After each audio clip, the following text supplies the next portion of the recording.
Guess what? We are back here at Over the Money Fence. Can you believe it's December? No. The end of the year. And what a year. People have been wanting to know, where is Roger Montgomery? Well, we've got him here. So let me welcome back everybody to Over the Money Fence, the podcast that helps you control all of your finances with clarity and confidence. Well, you know, Nicola, it's we kicked off the year with over the back fence, but it's a weird thing. We started a thing called Over the Money Fence. Woohoo. And it's been remarkable because Nicola and I are not, it's not in the forefront of our minds to think finance, but what we learnt from the feedback from our listeners was how many women in particular had lost their power. A, B, they found thinking and talking and breathing finance was just so challenging. And ultimately there was four letters, fear, around it.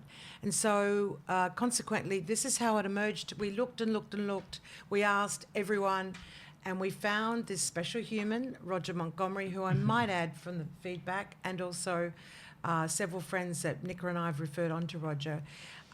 Three things that the feedback about Roger to us personally is: one, trust someone they trusted. Secondly, it was probably blew me away the most that he's heart-centered. He actually cared about them and their direction they were going rather than a business. Couldn't agree with you more. And ultimately, and Nicola originally, when she said to me, Roger Montgomery, it was his reputation. And if you start siphoning into who Roger Montgomery is, I'm sorry, it's, we feel very safe having him because finance is a very personal thing. And I'm going through it myself at the moment. I get very emotional, and I'm not going to talk too personally, but when I talk to Roger, I feel so much more in control, finally in control of my finances. And look, without going into it too much further, but I just wanted to preempt that with all of you, is this year we've actually, with Roger, we've explored three bucket strategy. We've explored gold, Bitcoin, private credit. Like, we've covered, and it was fascinating talking about the sandwich generation. It's been, Nicola and I are so informed, and I know a lot of the listeners, because of your feedback, are feeling informed. But ultimately, we are sitting here today with Roger, and we're going to do a little bit of a recap, which is probably a great one if you haven't tuned in before to listen to, because it'll ignite something to go back and listen to some of the other episodes. And look, let's start with Roger. 2025, my God, what a year. Great to be with you. Thanks for having me, and Merry Christmas. Merry Christmas. I forgot I was wearing these. You know what? It is the silly season, and it's just great because you know what also we love about with finance is you make finance fun as well. Like, you're talking about the fear, and I can relate to it so much, but it's finance is fun. So with the year so far, it's been great, and we've a lot to celebrate. And also, we popped up on Channel 7's The Morning Show. Wasn't that fun with Larry and Kylie there? And even Mark Boros, his podcast there, The Mentor, talking about Over the Money Fence. So it's just great to be joined again by you, Roger. Really, this is a year now that we're here going to look back on it, and can't wait to learn more about what's going to happen in 2026. Well, it's bearing that in mind, why don't we start with recapping on 2025? Sure. And then move and lean into 26. Well, probably the biggest news of all, of course, was Trump. And, love him or despise him, he is the president of the United States, and consequently the president of the most powerful nation in the world. People might dispute that, but I was going to that say remains the sort of the accepted conclusion. And he is an unpredictable person, and consequently, in my world, in the finance world, he has upended a lot of the conventional wisdom when it comes to investing, and we can't rely on the stability that we've sometimes or most of the time been accustomed to, because we just don't know when he wakes up on the wrong side of the bed what he's going to say or do, and that's going to have an impact on markets. I'll give you an example. There's a an acronym that has been conjured up as a result of 2025 and Donald Trump, and that is TACO. And TACO, TACO, there is a trade in the financial markets and it's called the TACO trade, and TACO stands for Trump always chickens out. In other words, he'll say something. For example, I'm imposing massive tariffs on every country in the world, and the market collapsed. They were the Liberation Day tariffs back in April, and then he sort of wound them back. And there's been lots of instances where he's made some very bold and ambitious statements. The markets have reacted, and then he's wound them back. Hence the TACO trade. You don't be fearful. Use it as an opportunity because it's unlikely to be exactly what he said in the first instance. So 2025, you're going to put that as an umbrella. Yeah, I think Trump as an umbrella. I love that hovering thing. over Trump it. is the Trump. Big transition. But there's other. Some within people like that. tacos and others don't. It's true. Good point. I Good don't point. like them too spicy, actually. So I was just going to Yeah. say that that's the overriding or Yeah, overarching yeah. sort of influence on markets, and then below that there's been lots of things that have happened. For example, there was the trade war that was sparked by Donald Trump's Liberation Day tariffs rather, and then we've also had things like gold going to all-time highs. We talked about Yes, gold. yeah. Of course. We talked about gold early in the year. Yeah. I remember our office is not far away from Martin Place, where ABC Bullion has their store, and there were enormous queues that went around the block for people Incredible. lining up to buy physical gold. It's something I've never seen in my lifetime. And then, of course, I wrote a couple of blogs and I wrote for the Australian newspaper saying, look, when people are lining up outside to buy gold, perhaps don't line up with them to buy it or maybe sell it. And then it dropped about almost 15% after that. See, And then listen the to queues, Rog. and then the queues disappeared, and now there's only one or two people waiting that's outside, interesting. isn't it? Yeah. And so people say in our industry, people have often used various aphorisms to sort of describe this idea of zipping up your wallet when everyone's greedy. So be fearful when others are greedy, and be greedy when others are fearful. And it's a always Warren wanna write Buffett. down stuff that Roger I think says. you've said that in one of the earlier ones. I and did. Say And so- it again and again. And so we because had- I love hearing that. We had gold at record highs. We had people lining up to buy physical gold, which is really a silly thing to do because it is expensive. And when I say it's expensive, I don't mean the dollar amount that you're paying for the gold, but the frictional cost, the brokerage to buy gold physically is super expensive. So if you're buying a kilo of gold today, it's about 211,000 Australian dollars. It will cost you almost $15,000 if you decide you want to sell it. So the frictional, you've got to make that $15,000 before you even break even from when you walk out of the store. So that's just dumb. But we saw that this year. That was interesting. Bitcoin was going up with gold for a long time, and it's now dropped significantly. Yes. So it's fallen about What 30%. percent? 30, okay. So it's fallen 33%. Interesting. Quite a lot. That is a lot. That's a lot. In the 87 stock market crash, the market fell about 35% or thereabouts, and that was considered one of the biggest crashes of all time. It's interesting, Bitcoin falls 30%, and I described it as a crash, and I've got a whole bunch of people saying that's not a crash in Bitcoin. That's just a correction. Correction. I Yeah, love it's just that a word. correction. It's not a crash because Bitcoin is so volatile. Yeah. And what else happened? Well, we also had the stock market reaching new highs, and the biggest theme of all in the stock market was AI. Yes. And the advent of AI and the more and more people becoming accustomed to using it. But what's really interesting about that particular boom is trillions and trillions of dollars are being spent by companies to build out the AI boom. So they're building data centers and they're building nuclear power plants and they're building, water reservoirs to use the water to cool the data centers. And all of this seems really exciting. But if we go back in history and have a look at other what are called general purpose technologies, which the acronym coincidentally is GPT, but you look at these general purpose technologies like commercial flight, the car, television, the internet, the telephone, every one of those people got really excited. about the new technology and how it was going to change the world. And so people rushed to invest in it, pushed the prices up. And because of all that hype and because of all that excitement, what it does, it makes banks and governments, they get excited too. So they want to fund it and fund it cheaply. So that what happens is the cost of borrowing money comes down for that particular venture. The cost of raising equity, so the cost of selling some shares is really cheap because your shares are really expensive because of the hype. And what that does, it becomes this self-fulfilling thing where people say, look, I'm investing in this thing that's going to change the course of human history and it's really cheap to do so. Why wouldn't I do it? And guess what? They all do. And this has happened lots of times in the past.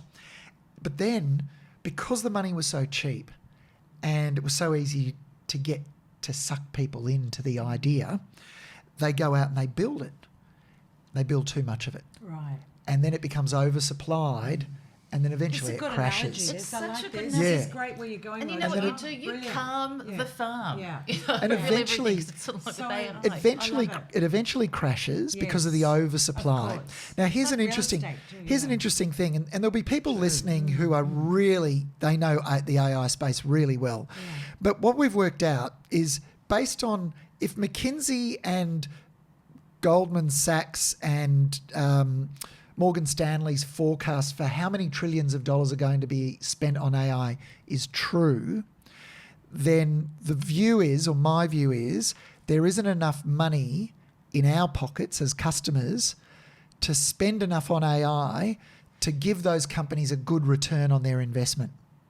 So one client wrote to me and said he worked out that every iPhone user in the world, of which there are about 1.6 billion people, every iPhone user in the world will need to spend $35 a month on AI tools for them to get a 10% return on their investment.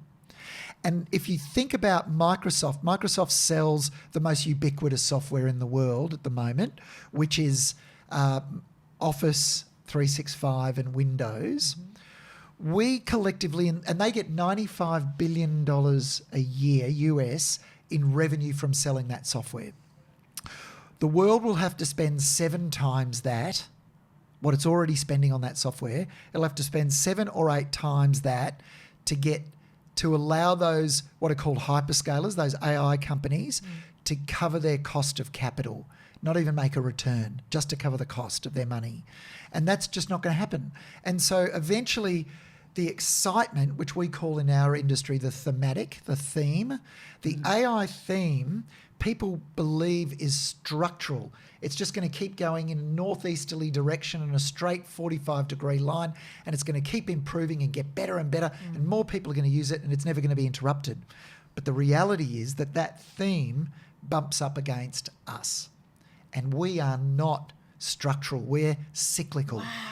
Love the way We're cyclical. We have divorces and separations and businesses go bankrupt and Trump does something silly and things happen in the world that makes our spending go up and down. It's cyclical, not structural. It's not a straight 45-degree line. There are bumps along the way.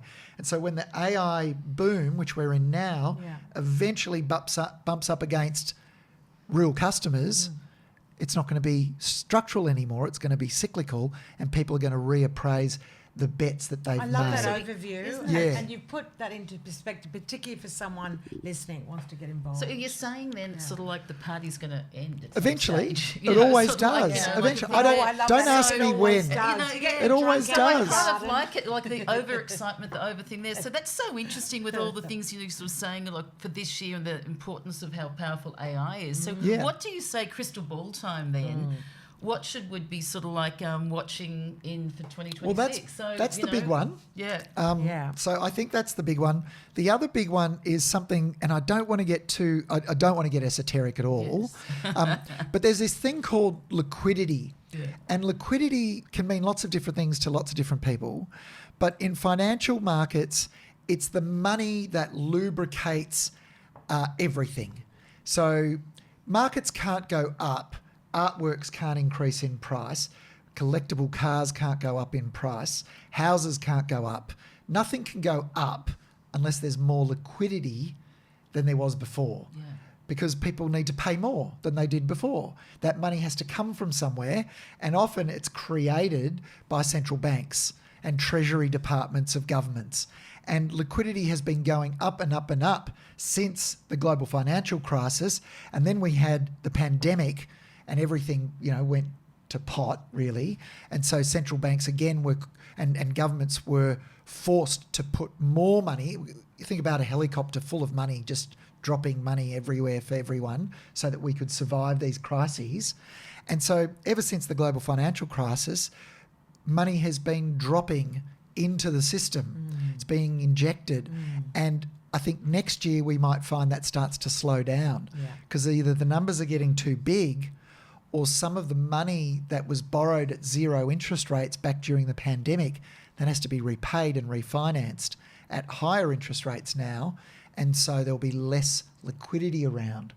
So you've got that AI boom that is dependent on liquidity because that's what allows people to pay more for the shares and push the share prices up. And that might come up against this liquidity slowdown next year.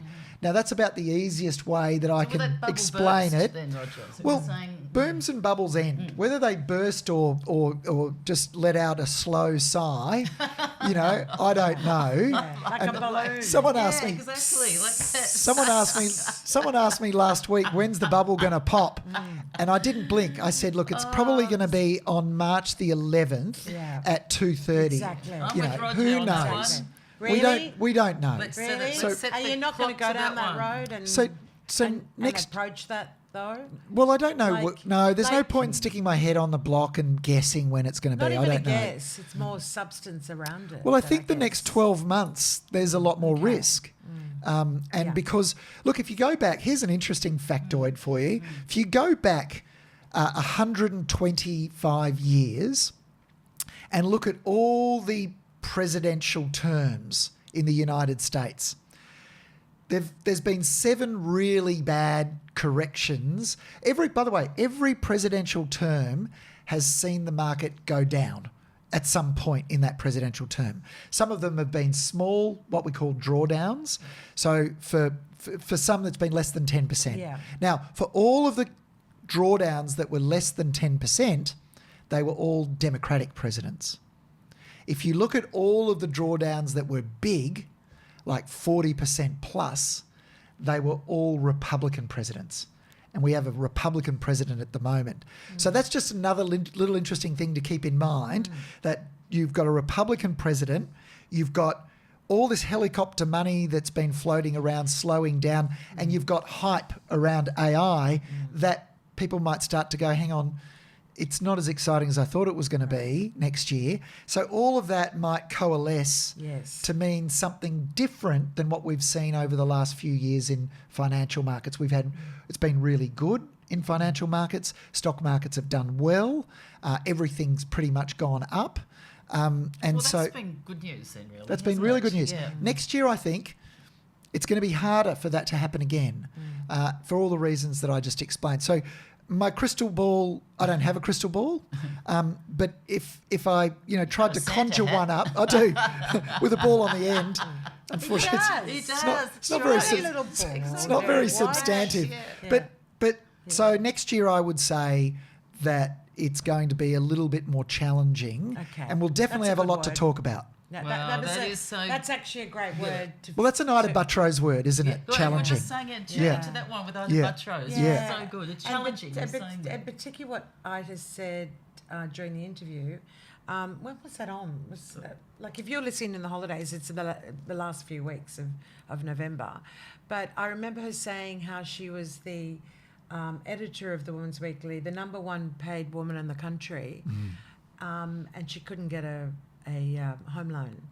Wow. That's to this day, hasn't it? She was one of the highest paid females in Australia, and she could. That's how things have just changed. How we have. That's offensive. It was a slap on my face because sometimes I forget about the past. I'm very present. Yeah. And I'm like, Wow. It's Was there historically really that too era? a lot where, you know, as you can how we've see, where moved on women as have women. come from all You these know, sons, just- Well, that from was a big but topic for the year, wasn't it? It certainly was. About empower all the difficulties that you Yes. face. Yep. And I've seen it firsthand because you might remember my father died when I was 2 and mum raised me on her own. So I saw how difficult it is for women, especially single women. Yes, yes.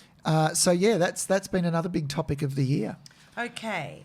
So, Roger Roo, where should listeners start?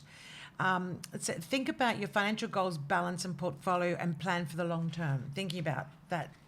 Yeah, taking well, that we talked into during mind. the year about the 3-bucket Yeah. strategy. Do you Yeah. remember that? We did. Yeah, we did. And- we and loved s- it. That and was s- such a popular one. Very. And look, perhaps Made a lot of sense. Yes. Perhaps if you're thinking about a Google search for next year, Yeah. what you should be searching is financial frameworks.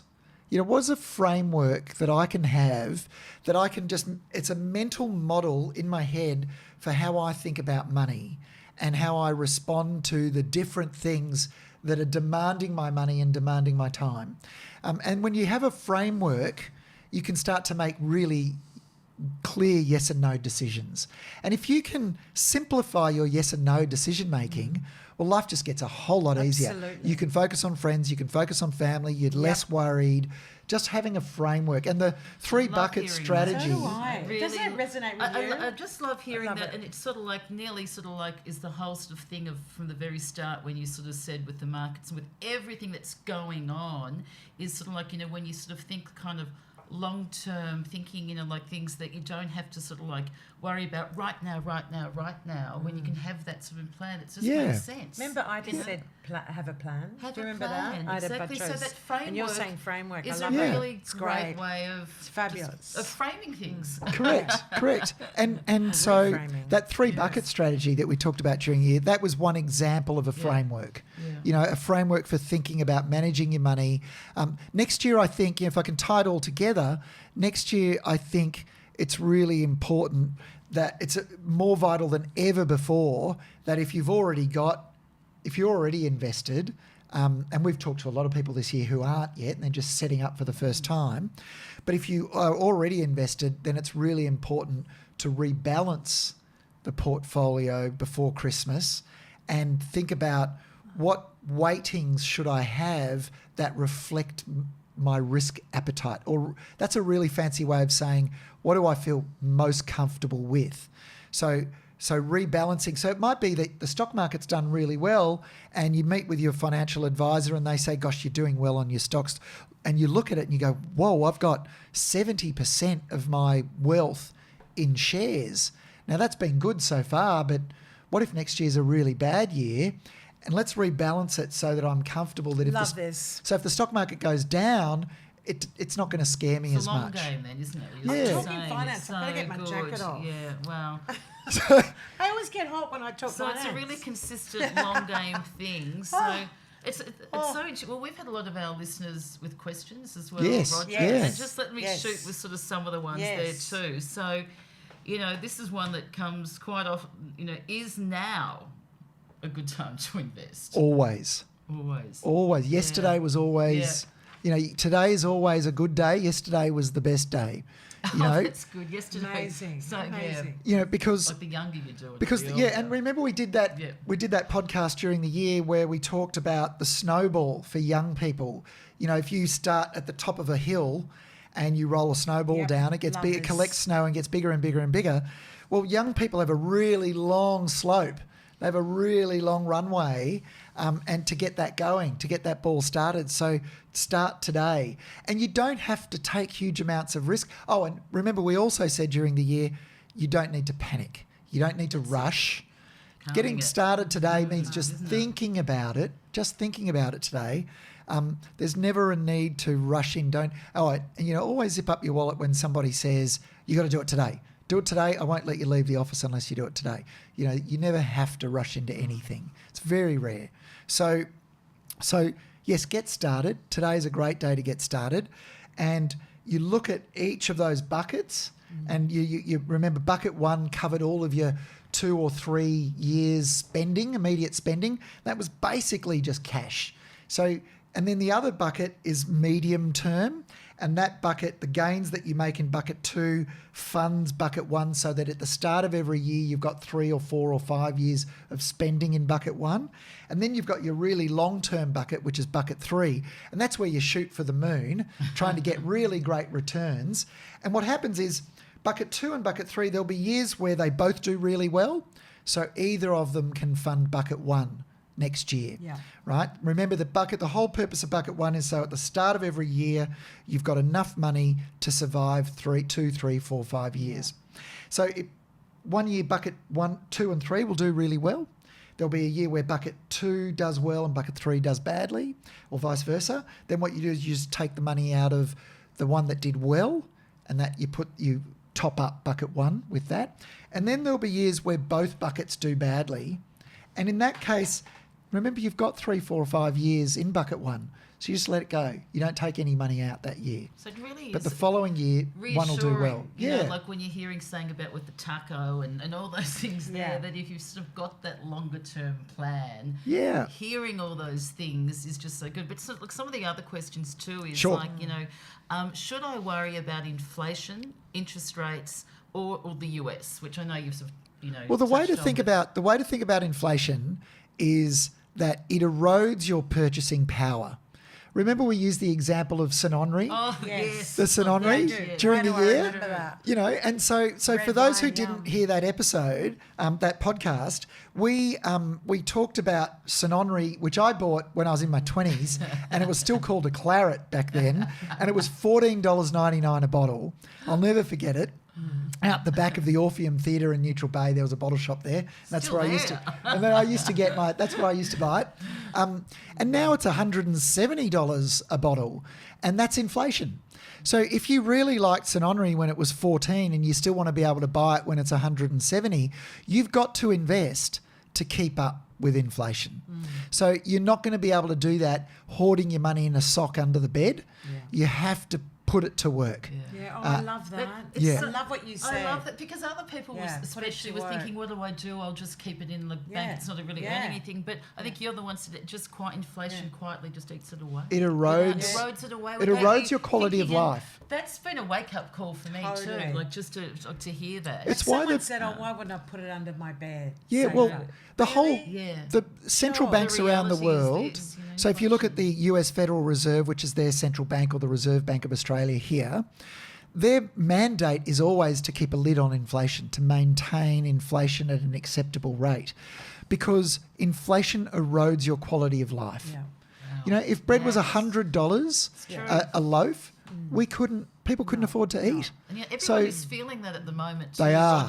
They really are. The inflation figures came out not that long Well, the ago. cost of living crisis and inflation was higher than expected. Yeah, and, absolutely. you know, we've talked about all this year, we've heard the cost of living crisis.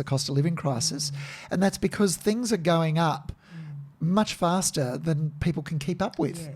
So you've got to have your money at work. It's got to be working so that you can at least maintain the same lifestyle that you've got now. Well, there's justification in itself. And just another question before we move on to this too. You know, and it still is this question because, you know, it was sort of saying with Aisha, and a lot of us have been started slowly, or things have happened to us and we're not in that financial situation and we're older and we're finding it then, you know, we're saying whether it's ageism and work and it's sometimes in a difficult situation, and it's like, so well then how do I get started when I feel behind, you know, and it just is a common, especially amongst women in this age group. What do you say? Well, we talked about, you might remember earlier in the year, we talked about the idea of putting together a group of people, a support network around you, a support network of people you trust.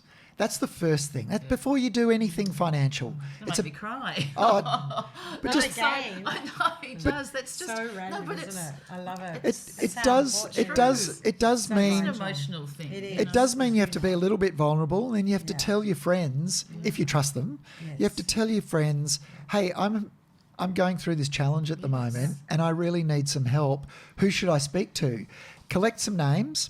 And remember, I said if you really want to find a financial advisor, that's good. Well, they have these annual awards where financial advisors and financial planners win awards for being the best at what they do.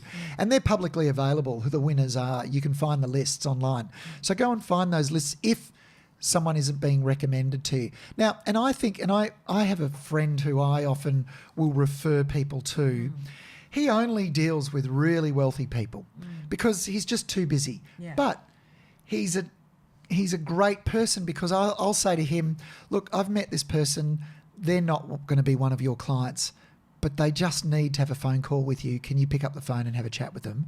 And they'll do that. So they'll help set up the framework where you step in and manage the money. Yeah, well, they can do that too. Yeah, exactly. They may or they may not. But Just sort of step in now and just have a reminder to our listeners too. Please keep on reaching out to us. Please reaching out, when you have got all these questions or someone to go and see. Totally. Because I know then that we feel very comfortable with you, Roger, and we certainly wouldn't. And on that note, here's some listener scenarios that have come up. Oh, yeah. Again and again and again. We did a synopsis. Yes. Oh, yes. I'm in my early 60s and scared.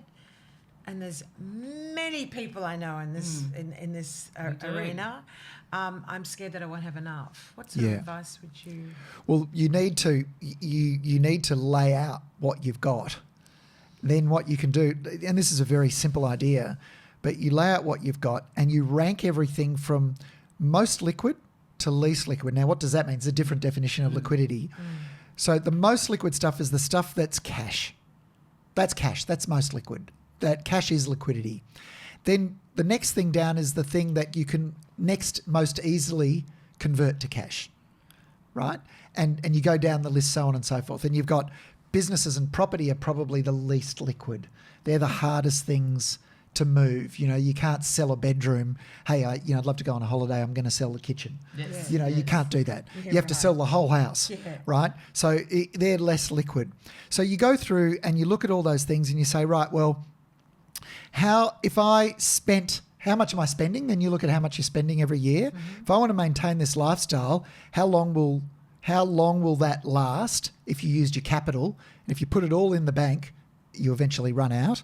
Or what returns can I get on this money to help me fund that spending that I need to do each year? Forward. Yeah. And so that's where we talked a little bit about things like the share market, private credit. We talked about alternative assets. We talked about the different ways that you can generate an income to help cover your lifestyle and health needs. And it doesn't matter. Remember what I said? It doesn't matter how old you are. The first thing to remember is that the market doesn't know how old you are. The stock market and the financial markets, they don't care how old you are. So they're not going to be sensitive to your fears.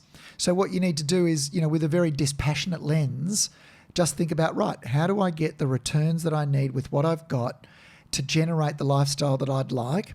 Or how much do I need to adjust my lifestyle so that I can live within my means? I get that. Right? You don't. I get that. Rule number one, spend less than you earn. Back off the online shopping. That's a pretty easy. Okay, And I've a got really cash good, doing. Roger. I've got cash doing nothing. What should I do?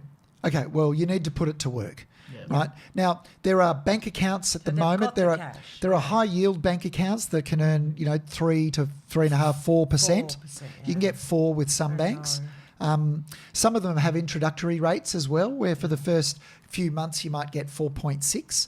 But then you can go into term deposits and they offer a little bit more. The problem with a term deposit, of course, is you only get the interest at the end of that term deposit. Right. So if you're spending every month and you've got a 6-month term deposit, you're not getting your income for 6 months.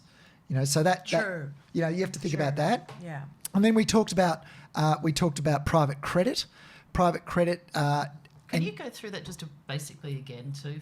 So this is where you're actually investing in the funds that now do what the banks used to do, and that is lend money. So people always say, "Oh, you're better off owning a bank than having your money in a bank." Why is that? Because banks are extremely profitable doing what they do, and what do? They borrow. I haven't heard that before. Right, they borrow. Good ones. Hitch it on the back of your car. They borrow money. They borrow money really cheaply from us. When we deposit money in a bank, we're lending the bank our money. So they use that as that's a liability for them. They owe us that money, but they don't pay any interest on it usually because, they say, oh, we'll pay you this provided you don't make a withdrawal, during the month.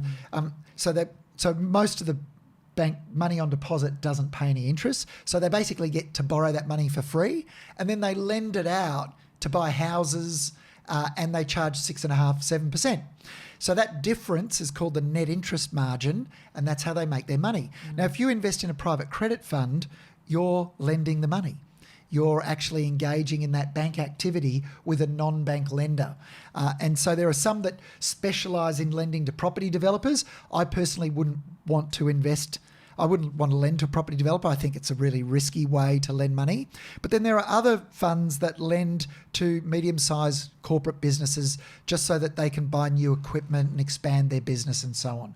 And there's invoice financing, where you've got a blueberry farmer who sold his blueberries to Coles, and Coles says, great, thank you, Mr. Farmer, we'll pay you in 180 days. But the farmer needs the money now to plant the next crop. And so he will sell the money that's owed to him. He'll sell that at a small discount, and you can invest in a fund that lends to pay for that invoice, if you like. It's invoice financing, or what we call factoring. Anyway, getting into too much detail, but.